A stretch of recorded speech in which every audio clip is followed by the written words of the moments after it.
Bonsoir Jean-Louis.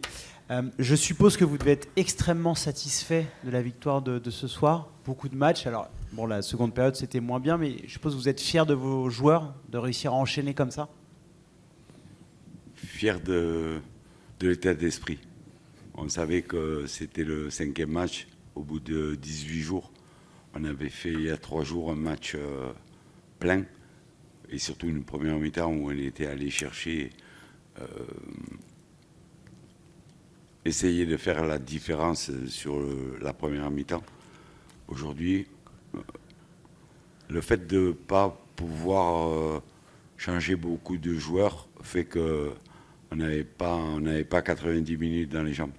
Donc, Aubameyang a marqué 2 buts et la défense a fait le reste. On a eu d'autres qualités, d'autres vertus, de solidité et de solidarité qui font plaisir à voir, même si aujourd'hui on n'était pas très fringant. Michel. Bonsoir Jean-Louis, bravo.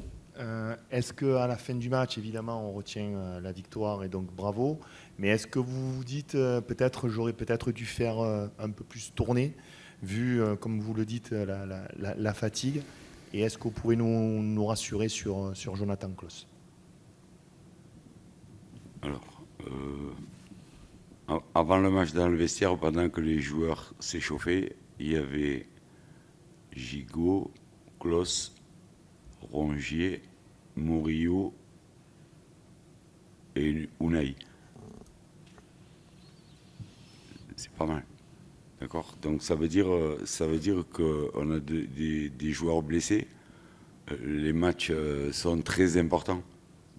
Parce que la Coupe d'Europe, ok, c'était important, mais si on avait raté la marche ce soir, on aurait dit, bon, ça y est, l'effet est fini, le machin. Et il fallait se dépasser. Il fallait se dépasser, se surpasser malgré la fatigue. Toutes les équipes qui ont joué l'Europe se sont fait accrocher. Donc il fallait déjà essayer de changer des gens au bout d'une heure pour amener, mais ça n'a même pas suffi parce que Nantes nous avait pris le dessus au milieu. Et techniquement, on a été trop pauvre en deuxième mi-temps, à part 2-3 contres où on a réussi à les traverser. Le reste du temps, c'est eux qui nous faisaient courir. Mais défensivement, on a été héroïque. Jonathan, il a une petite image à l'écho, pas grave. Je pense qu'il fallait les 2-3 jours de repos en Coupe d'Europe. Je l'ai sorti à un quart d'heure de la fin parce que il fallait pas qu'il fasse le sprint de trop ou tirer le corner de trop. Donc les examens nous disent qu'il n'y a rien de grave, mais comme c'est le seul latéral du club et que chaque fois qu'il n'est pas là, on est obligé d'inventer une stratégie pour parer à ça sans avoir de spécialiste. À force, ça va se voir. Anthony. Bonsoir coach. Qu'est-ce que vous avez pensé du match d'Ismaïla Sarr qui incarne aussi un peu cet investissement parce qu'il avait déjà eu un très gros match avec beaucoup de duels jeudi et là il était là pour donner à l'origine des 2 buts, notamment en défendant sur le deuxième, en récupérant le ballon dans les pieds de Coco. Ouais. Il fait partie des joueurs qui, on ne dit pas joue trop parce qu'à son âge il aime, mais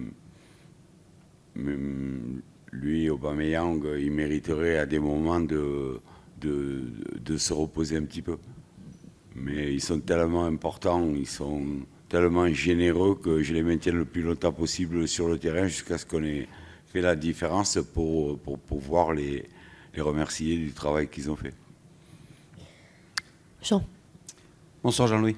Bonsoir. Justement, Aubameyang a montré encore des vertus extraordinaires. Cette façon de marquer le premier but, d'aller chercher le deuxième comme ça, en étant un peu fatigué aussi à l'image du reste de l'équipe, c'est un élément déterminant, incontournable pour la suite de la saison. C'est le joueur. Dans toutes les équipes, vous avez le joueur. Donc vous mettez le joueur là où il aime, et après vous construisez l'équipe.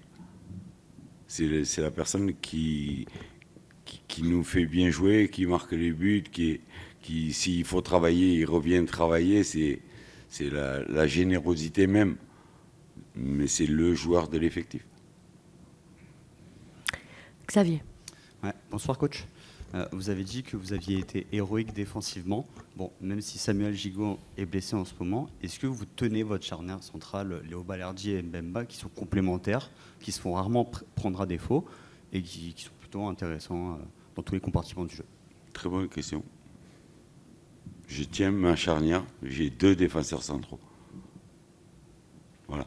Et le petit Méité qui peut couvrir si on joue à 3 et qui peut être un peu latéral.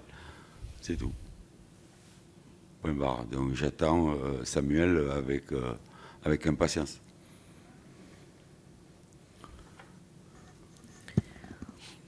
Oui, Giovanni. Attends, on va prendre le micro.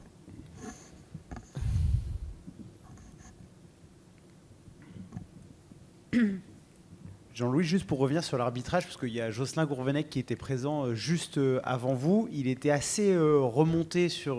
il estime qu'il y avait 2 situations de pénalty pour Nantes qui n'ont pas été sifflées. Il a pris un carton jaune. Est-ce que selon vous, ce soir, l'arbitrage prête un peu à débat ou absolument pas? Merci. Je ne parle pas de l'arbitrage. J'ai trouvé quelques tacles par derrière très dangereux, notamment sur Aubameyang en première mi-temps. J'arrive d'une compétition avec la Côte d'Ivoire où quand c'était des tacles comme ça, c'était rouge direct.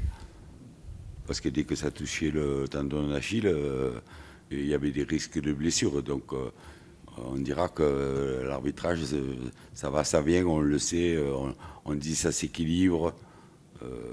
Bien sûr que Jocelyn, avec le match qu'il a fait, il peut être aigri de ne pas avoir pris un point parce qu'ils ont fait un grand match. Ils ont fait une seconde mi-temps où ils nous ont mis dans nos 16 mètres et je ne m'étonne pas que sur les 3 derniers matchs, ils aient pris 7 points à l'extérieur. Alors, on connaît cette situation où quand on joue à domicile, peut-être le public qui chahute, on est moins en confiance. Mais c'est une équipe solide, qui est bien organisée, qui a Simon qui est en folie. Et quand il sort du banc, Mohamed, Mollet, Coco, waouh. Je me dis, ils ont fini avec une équipe très offensive parce qu'ils sentaient qu'on était cuit. On était cuit, donc il peut être aigri, oui. Oui, mais pas sur l'arbitrage. Moi, l'arbitrage, j'en parle.